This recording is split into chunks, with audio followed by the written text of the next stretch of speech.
augmented reality is amazing. It is 100% the future of how we're going to do things. Learning in 3D is better than learning in 2D. And just like that editorial that we wrote, it's so intuitively better that it's hard to study it. Like when GPS came out, it was immediately better than maps. And people were like, well, we don't need to study GPS. Like this is just, better than a map. No one had to say that the microscope was better than looking at something with your own eyes. It just was better and hard to look at. Anyway, so augmented reality, tough to study, super cool shit. If you get a chance to play with it, the glasses are all going to change. I prefer not think about it like augmented reality, like I need this to make my scans look better. I think the way to think about augmented reality is to think about spatial computing. I think spatial computing is a very useful and important thing that's going to happen in the future. So if any of you want to work with me on papers about spatial computing, let's write some papers about spatial computing.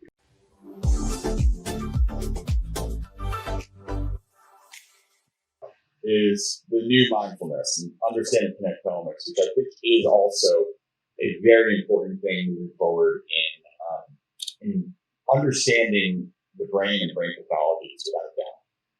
And so let's see if I can click through this. Oh my God, I made it automated with just one line at a time. So this is me. I do neurosurgery. I do all the things that Nikki said that I did. And some other things too. Oh look, here's me again. These are all my social media things, so please, if you don't follow me, feel free to. I try to keep it light and entertaining, but also educational. So the idea of connectomics really comes out of gliomas and understanding how to operate on gliomas better. And the concept that I think is most important is this idea of safe maximal resection, which you guys have probably heard of before. And when you find someone with a glioblastoma or glioma in general, doing a surgery that removes all of the tumor safely is going to improve the patient's symptoms, their quality of life, their progression-free survival, and overall survival. And what's amazing about this is that it is the only modifiable risk factor, meaning that I cannot change someone's age, their functional status, their histology, their molecular features of the tumor. I have no idea what any of those things are when someone comes in, but I can do a better surgery. And that is my two hands changing someone's outcome. And that I think is remarkably important. And this is true in high-grade gliomas, where we know we got to get about 80% out to make a dent in those numbers. It's true in recurrent tumors, the first recurrence. If you can get a good resection, you're helping someone. And it's true in low-grade gliomas, which are different diseases, really. We're not going to talk as much about them. But gliomas are diffusely infiltrated brain tumors. So brain tumors, the cells are in the brain itself. It's not just a ball of cells. And so we made all these toys to figure this out. We've got our navigation systems. We've got intraoperative MRIs that allow us, especially in low grades, to see if there's residual tumor while we're operating. Our ultrasounds have gotten really good. You can see, this is what it looks like on an MRI. This is what it looks like in an ultrasound. You can see the actual septations of the cyst and the hypercellularity. And then we've made real advances in terms of intraoperative monitoring, which I wish you guys could help me research, because you're all too far away, and that makes it good. But this is another one of my passions, just trying to figure out how the brain actually works on the surface of the brain. And then we have 5-ALA, which is this dye that we give our patients, and they drink it before surgery, and it's a pro-drug, meaning it gets metabolized into the right drug, which is actually just a part of your heme pathway called protoporphyrin 9. And when we shine blue light on it, it fluoresces red, and we can kind of do like a paint by number. We've looked at this and published reviews on this and all sorts of things. But this is a game changer. Using this, getting all the discolored tissue out, patients do better, and that's really important. But we start to argue, well, if we know that taking out more is better, where do we stop? Can we keep going? And so this pendulum has been swinging for 100 years. Walter Dandy would take out half the brain, and the tumor would still come back on the other side because the cells have infiltrated in. And so then people said, all right, well, don't do that. Just take out the contrast enhancing. So the pendulum swings back. And then people said, well, actually, maybe we want to go a little bit further beyond that. And so in safe areas, and the Miami group does this a lot, in safe areas, do a margin, right? Get a margin, because 95% of tumors show up within 2 centimeters of your resection cavity. The brain is not that big. 2 centimeters is a robust amount of brain to have to take out too. And it turns out, and some of you may or may not know this, the brain is important. So taking out good brain in a different tumor is not completely benign. Okay, and that's really an important concept. So, if we don't take out enough, there's a problem too. All right, it turns out that a subtotal resection is more likely to cause a PSI. PSI is basically a complication the hospital monitors. 4 times more likely. So if you don't get the whole thing out, you're causing a problem. If you take out the whole thing and you injure normal brain, you're causing a problem. And those studies that prove that are based really on things that we can measure, like motor function and language. But there's all these non-canonical brain networks that allow us to be human, things like the default mode, central exec, or salience network. Networks that you kind of are only starting to hear about more and more now as you find out the relationship with things like psychiatric illnesses and problems with cognition post-operatively. And so you start to ask yourself this question, well, are we doing a maximal resection, a subtotal resection, a super maximal resection, or are you doing just a biopsy? How do you figure this out, and what do you do about it? And so we figured out ways to kind of help us. We figured out tractography and functional MRI. Tractography uses water molecules traveling through white matter tracts to figure it out, and the pictures are beautiful, right? These are the tracts, the white matter tracts of the brain. And our functional MRI, these are task-based MRIs that we're looking at. You're in the machine, and it basically measures oxygen flow, deoxy versus oxygen flow, and moving through areas, because when you use part of your brain, it gets more oxygen flow, and more blood flow. And so you can put these things kind of together, and it shows you that, all right, when you're doing a verb test, here's what lights up, and here are the tracks that are associated with it. And traditionally, it's getting a little better now. You have to have seeds. So you have to put a seed somewhere, and you have to see where those tracks went. And but nothing has ever really highlighted what are the components of your networks. And it turns out that language is not just Broca's area and Wernicke's area. Language is 26 areas that are constantly temporally linked and correlated and anti-correlated to create what we commonly call language. And that's super complicated. And so it also turns out that if you just put a seed in white matter, the whole fucking brain is white matter. And so if you don't know your functional, cortical anatomy, it's all white matter, and it's all important because it's the brain. So try to figure out which ones are the real problems and where we can make, changes. That is a really critical question, I think, to understand how to preserve the framework of the brain that allows people to do that. And so that's where Connectomics comes in. And this has been around for years. It's one company that has made a commercialized version to make it really easy for people like me who aren't that smart. But what it does is it now basically takes the DTI and it takes the pathology and it moves things around using a machine learning algorithm. And then it also auto segments out the actual components of your network. And so you're left with not just you placing a seed and where the task was related to, you're left with understanding where the whole network is and being able to see that before your operation. And it turns out that these are the non-canonical networks, things like accessory language, auditory central component. And, that's a whole talk in itself, what they all do, but I encourage you to kind of do a little homework on it and figure it out because it's super interesting how our brain works. Our brain is not regionally oriented. It is and it isn't, right? There's regions that contribute to network activity, and the network activity is what makes us act as human beings and be able to interact with the world. And so why do we need this, right? So again, let's rehash. Safe maximal resection increases survival. Post-operative deficits. So if I hurt someone with a surgery, they do worse. Not just they're in the hospital longer and they're sad. They actually die sooner. All right. So you really have to do that safe part of the surgery. And we turn this the oncofunctional balance. How do we get out as much tumor as we can without hurting someone? And maybe we have to start worrying about things other than motor and language, preserving these networks, preserving the oncofunctional balance, and therefore improving quality of life. Because it turns out also that if you have good quality of life, you also live longer. So there's a lot that goes into this, and that's actually quality of life and outcomes. There's another paper that I'm not sure you guys are working on, but I'm very interested in understanding the correlation there. I know we know it for glioma. I'm not sure we know it for metastatic tumors yet. And so there's questions to be asked about that. This is a case. So this is a 31-year-old on Broadway, actually, and she had, I think, she was having kind of strange seizures.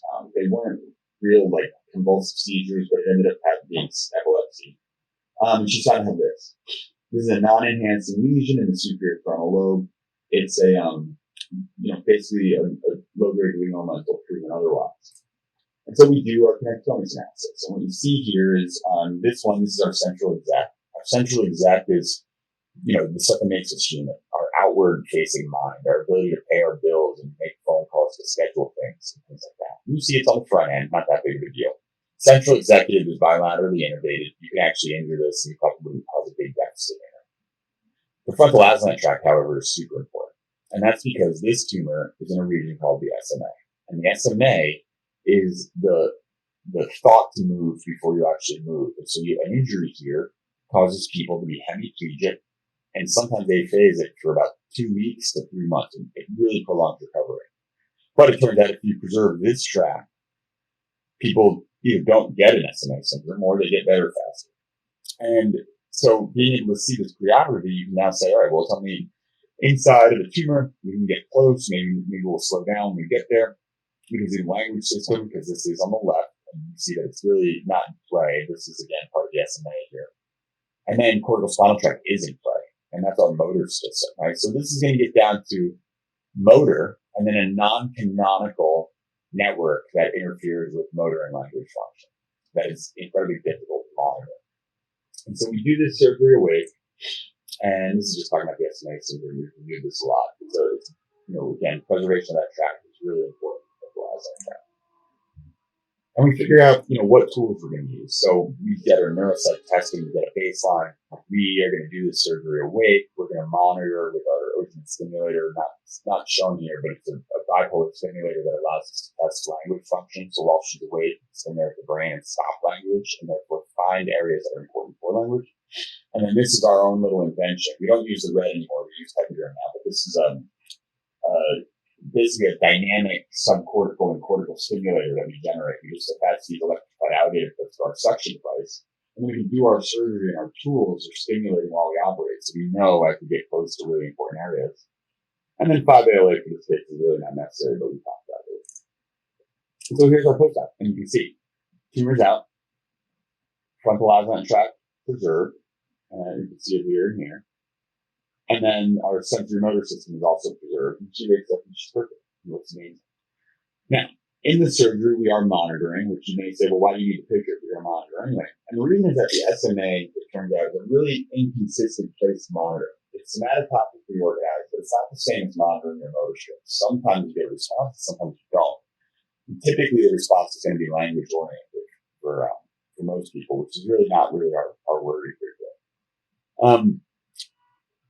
The other thing is, I find that the analogy I've been using is if it's pitch black and you're running as fast as you can and there's a cliff, you're going to run off the cliff. But if it's pitch black and you're running as fast as you can and someone said, hey, there's a cliff, you're probably going to slow down, right? You're going to take it a little bit easy. And so that's kind of the way I think about knowing where these tracks are. There is a critical track in this location. I'm not going to plow right through here. I'm going to force myself to think about it a little bit. This is the subcortical stim that I was just talking about. We can measure this as we operate. These are actually intraoperative pictures where we can see correlating to the connectomics where the motor strip is, and we simulated it at 5 milliamps. The kind of unproven rule is 1 milliamp is 1 millimeter, so we know that we're getting extremely close to the stop our surgery sooner. We have proven this just with our group in language correlates as well. Being able to identify these kind of key areas of the language system in the posterior temporal lobe and inferior parietal lobe, and stimulate them intraoperatively where these pictures are, and achieve things like language arrest, speech arrest, or paraphasic errors, so we know that we're close. That means that we can identify our entry point into tumors better. It means that we can kind of speed along our case because we can go straight to where the money is, especially as we learn more about which of these, little bubblegum bubbles are going to be important for language, which is also stuff we don't really know. What are what's the tolerance of these networks? How much of this system can I take out without hurting it, or which of these bubbles is the important bubble? Maybe all of them. This, I think, is just incredible as a proof of concept. So this up above is that woman, 31-year-old low-grade glioma. This is a 28-year-old, I think, and this is a different lesion. This is a cognitive inflammation. So this is congenital. This is developed, right? We know that in this one, the white matter tracts are medial. This is congenital. And so what we see is when we look at the frontal axon tract again, medial tracts in the glioma, lateral tracts in the capillary. And that's just, to me, kind of proof of concept that the congenital lesion has, it's not disrupted. She has normal function. It's just the tract is in a different place. It's developed in a different place, which I find fascinating. So the core principle is kind of what we do is, understand location, the goals of location, the goals of surgery. How do we preserve the things that are going to be important to you? If you're a lawyer, we need to really try to get your central executive function working. If you have default node dysfunction, you may have trouble with the internal mind part. Dorsal attention, if you're an accountant, you really care about your ability to focus and do math and things like that. And to what extent does that even matter when you're dealing with a disease that is incurable? Well, the hope is that we start to cure it, and surgery is never going away as a playing a role. It will always be tissue. So let's do safer surgery. Keep people safer. So, hold on. So pre-op, intra-op, it helps us discuss, right? So we can say, all right, well, the picture shows that we're really close to motor. We need to keep the patient awake, or we're close to language, we need to keep them awake. Or we need our subcortical stim. Or maybe we don't need fiber, like we're doing a subcortical bias thing, like it's just wrapped around everything important.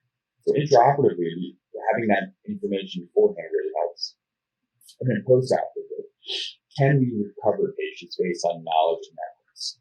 And actually, on the computer right behind me, I'm working on a paper that's going over the integration of TMS right now. But TMS is super interesting. It's an ability to modulate neurons non-invasively outside of the head using magnetic stimulation. And it creates an electrical current, and it functions kind of like long-term potentiation or long-term depression. Does anyone here understand basic neuroscience? Probably some of you, most of you, right? That's how we change neuron firing. And it turns out if you change neuron firing, maybe you change network firing. And that can be sustained for a period of time. And so this is FDA approved in depression. And the targets are not super specific, although becoming more specific. It's really just the dorsolateral prefrontal cortex, which people have done traditionally like 5 centimeters from here, you're sort of similar. But now we can navigate this, and that's what this picture shows. And so now with navigation, we can also navigate our connectomics, and we can find our networks. And it turns out that there is some evidence, especially in things like depression, and maybe Alzheimer's. The depression studies, I'll get to in a minute, but basically with targeted TMS, you can actually get better results than if you're just doing targeting, because there's variation in people. And what you want to find are the regions that are most correlated or anti-correlated depending on their pathology. So basically, you can identify the best target, and then you can target it with millimeter accuracy. And so it's something that I've never done yet for brain tumor recovery, but there's evidence in depression, anxiety, OCD, Alzheimer's. There's evidence in motor mapping. There's enough evidence out there to think that we could probably fuck it a little bit. So we're going to fuck around and find out. I'm getting a machine at some point with neurology. What else? So PT, meaning we can target, is PT going to work if you have no motor strip? Probably not, right? So maybe you don't need to go to the acute rehab. Maybe you go straight to the center if you have to save money in the hospital system. And then this concept of pharmaceutical, this is fine. So here's a glioblastoma. Again, the majority of something said is glioblastoma. That is a right frontal lobe. It is an extremely safe operation. I routinely remove the right frontal lobe. In these situations, the University of Miami says do a super maximal resection. You're not going to really influence anyone. But this one's a little different because it's very low and it's pretty posterior. And it's going into the anterior cingulate, and that's what these pink dots are here, part of the default node network. The default node network is your internal mind. And in addition, it's going to be out laterally here in the central exec network, which you're going to see in a minute. And so this woman underwent surgery. Here's her pre and post-op, and this is what standard pre and post-op looks like. And it looks fucking good. I did a good surgery on this person, okay? She woke up, and she couldn't do anything. eyes wide open, laying in bed. If you pinched her, she moved everything, no problems. But no spontaneous speech, would not respond to commands, wouldn't do anything, wouldn't feed herself, nothing. All the labs, everything was normal. The scan looked pretty great, no problems. And so we started thinking about this. Well, what did we take out and how did we screw this up? And so what does it do? It's this apathy, this lack of spontaneity, this blunted affect. It's affecting decision making and goal directed behavior, which I told you before was psychoactive network. But it's planned, that behavior is planned in your default mode network. And so here's our pre-op and post-op again. And this is all default mode over here. This is our psychoactive. You can see the injury there compared to where it was preoperatively, but I basically truncated it here.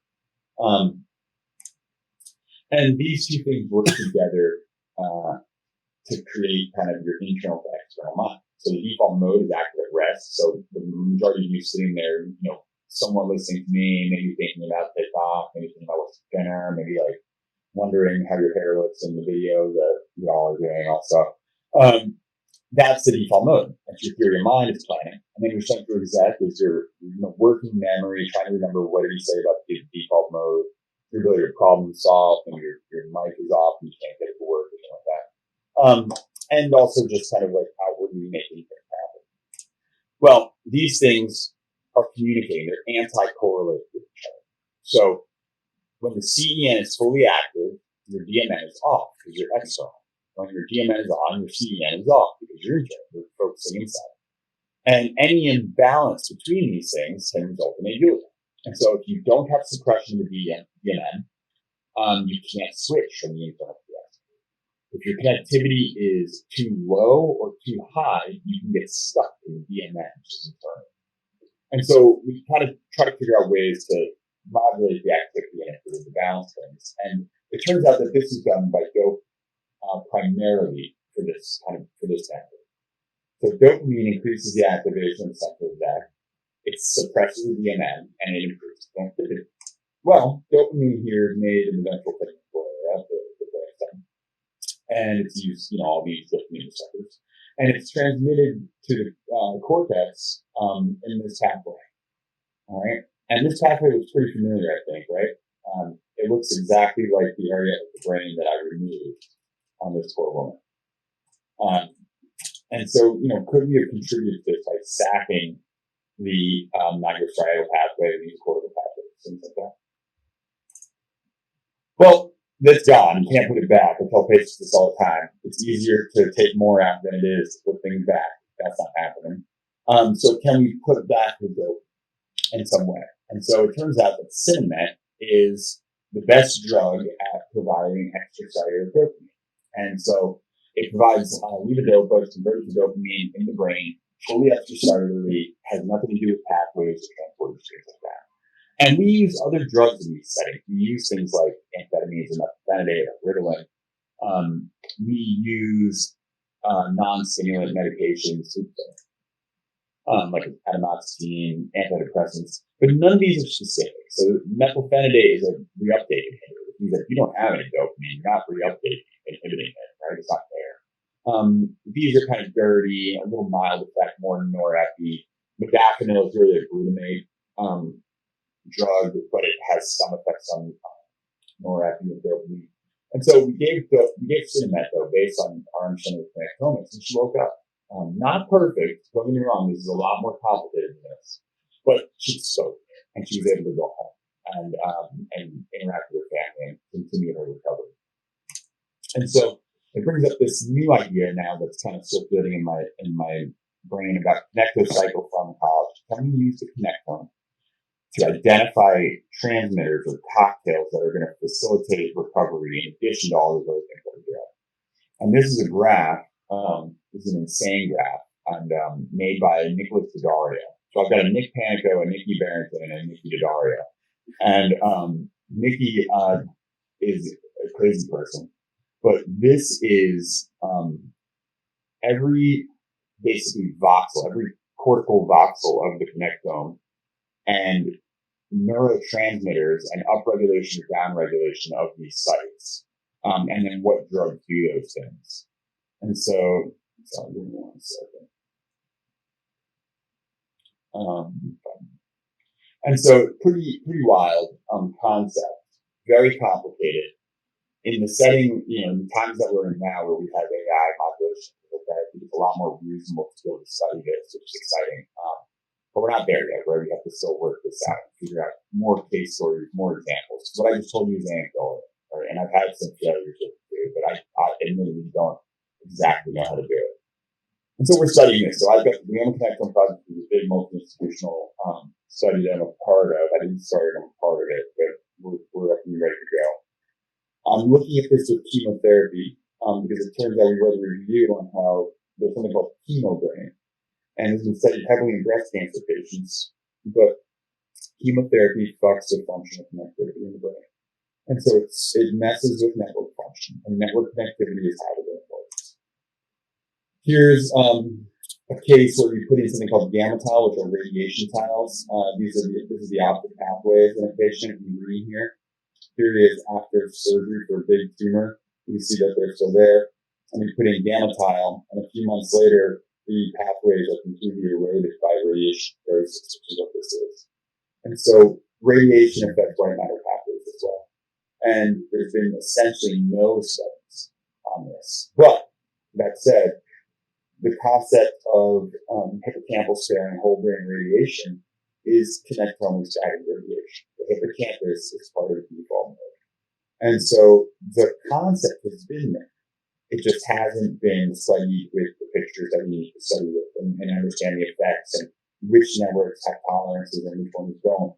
And how do we, better tailor dosing or carve it out in these settings to make an important impact.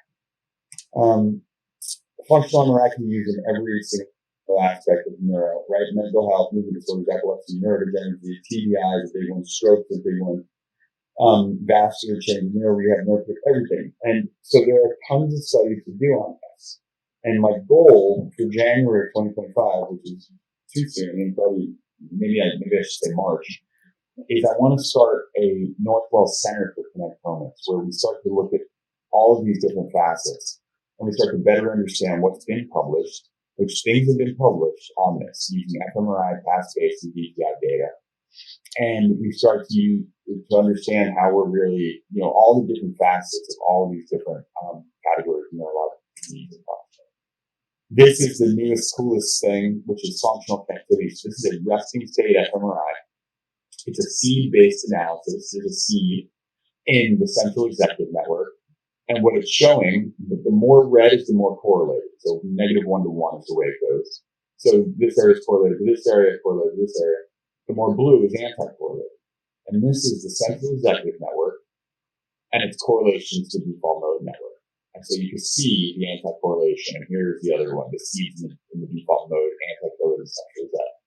Now we can start looking at seed-based functional connectivity in areas to help us decide if the networks function or not functioning, maybe guide those rehab options, or to even guide surgical approaches. If something's in a language area, we can say that language area is talking to itself, or that part of it's not, so maybe that's our entry point. We can send that in the algorithm. And we're actually writing that right now as well. We've got 2 cases of that. And so I borrowed this from Alcoholics Anonymous, not that I've ever done, but it works if you work it, so network it if you work it. And that's my talk. So I'll pick some questions you guys have there. You can use any other. So the structural connectome, which are the maps that I showed you in most of those pictures, can be exported as DICOM from your navigation system. They export the best on BrainLab, I think, itself on Striker, which is what I use. They look like those little, like a Super Mario dot thing. It looks terrible, but you can still use it. You can get close enough to it. The concept of this is what I'm trying to focus on with the writing is this is multimodal. Like, this is not an answer. This is not a cure-all. This is a little bit more information, and I don't think I've ever encountered anything with a little bit more information, especially when it's your loved one's brain is bad. And so it's just getting an understanding. And then the real critical thing is, can we turn this into a way to treat people, to recover people, which I think that's the really compelling part, right? We've done safe enough surgery for a while. I mean, it's not great, it's safe enough. So we can get that a little bit better. But can we help people get better afterwards? That's where I think the the real compelling part of this is. I was going to ask about the TMS part of it because I'm mildly familiar with it for things like TBI rehab. Yeah. For if you were to remove a tumor, and you talked about long-term potentiation and potentially long-term depression as well. I don't know if TMS can do that, but is there a role for it to, for example, sort of turn down neuronal hyperexcitability after a procedure like that to avoid seizures or something to that effect? I mean, sure. Let's work on it, right? So, tumor-associated epilepsy. The idea here, and I don't know what kind of TMS you've done, it's typically we're doing repetitive RTMS, and you're doing high frequency or low frequency repetitive TMS, right? So it's happening in intermittent bursts. They do it for like a week at a time, or sometimes they'll do 5 days. There's a few people doing like multiple sessions in a day. It's very cumbersome, and that's the problem with it, right? But low frequency tends to excite, I believe, and high frequency tends to inhibit. And so, yeah, if you have a tumor-associated epilepsy case, or you have an epilepsy case, and you've done a resection, someone at high risk, you have a way to navigate it, potentially, and target these areas and do high frequency stim and just shut something down. So, yeah. That's amazing. I mean, the question really is it real or is it like weekend of burns? So, like, are they just walking the stroke patients with like 2 people instead of 1 person? And they're like, oh, look, he's walking. I have not seen myself the outcome. And until I see something myself, like 5 AOA, I saw myself and I said, wow, this is a fucking game changer. I'm a better surgeon for this down. My monitor and stuff I've used, I've used it. I know that it works. I trust it. Unless you've seen it, I've never seen TMS actually perform in someone other than for migraine. The migraine patient did get better, but I have not seen a stroke recovery patient with it. Mm-hmm. Yeah, I've mostly, I wasn't even direct patient related, but like rehab people using it for like disorders of consciousness, things like that. And I'm not particularly convinced of the results either. I'll tell you, the big study too in depression, I told you that talk about it. They looked at sham controls, I think, and people who were treated, and they were looking at the area that connected to the anterior insula the most. And it turns out that maybe the site they chose, their high connectivity site, was wrong, and that's why there's no difference. Because some people say it's actually connectivity from the lateral prefrontal cortex to the DMN in certain specific areas. And there's a whole thing in the SAINTS protocol now, which is finding the most connected area in the default mode and stimulating to there. So there's a whole body of literature about this. It's FDA approved for refractory depression, and you get a couple months of recovery. The guy who founded Mission, which is the Connectomic company that I use, swears like this. He thinks it's a fucking miracle machine, basically. I don't see it.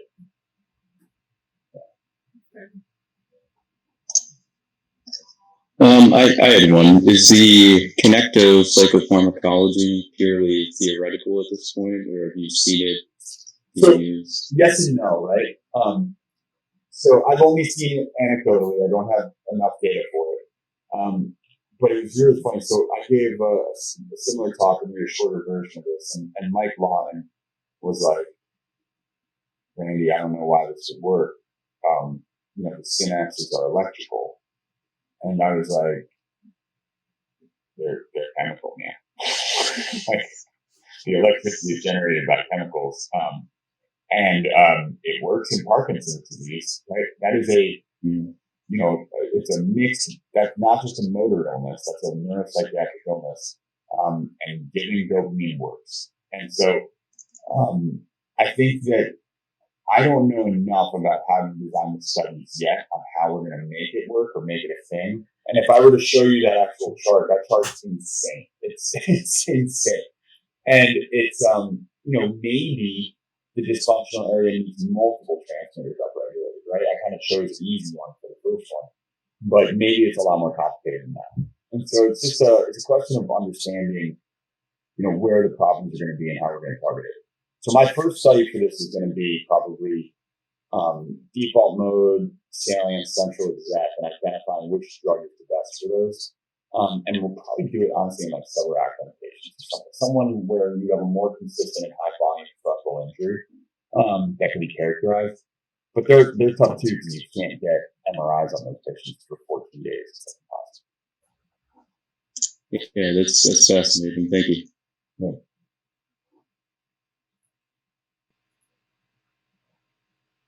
Any other questions? You can also use the chat. I know it wasn't AR, and I'm sorry for that, but AR is super cool and it's the future and you have to get involved. There's a few companies that work in it.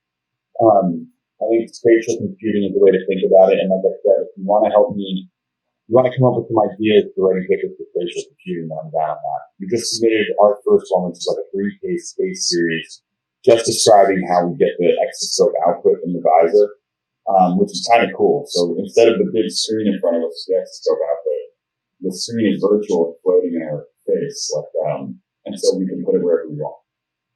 And so the tech it's not perfect just yet. The 3D is not as good. It's obviously not as good as a 4K when you can see through it. But I think that, with the Apple Vision Pro, which is now outdated because that Orion thing just came out, I think that the new generation of lenses are going to make this a reality. So imagine you're operating. Your output is 4K, whatever it looks like, 120-foot screen in front of you of the brain with a digital zoom. And you can overlay things like the MRI that you can rotate with your gloved hands and spin around, and your vital signs, and maybe you can get on Teams and be like, yo, Nikki, what was that again about that thing? Or, you can just scroll your Spotify playlist, hit play, or play the YouTube video that you watched back before to learn the food that you're eating, all while you're sitting there. And I think it's, you're just FaceTime your kids. Be like, hey, bud, I'll be home in a little bit. My hands are kind of tied right now. There's a lot you can do. And so, it's going to be very, very cool. You guys are coming into medicine. It's a cool time. The AI revolution is going to change it.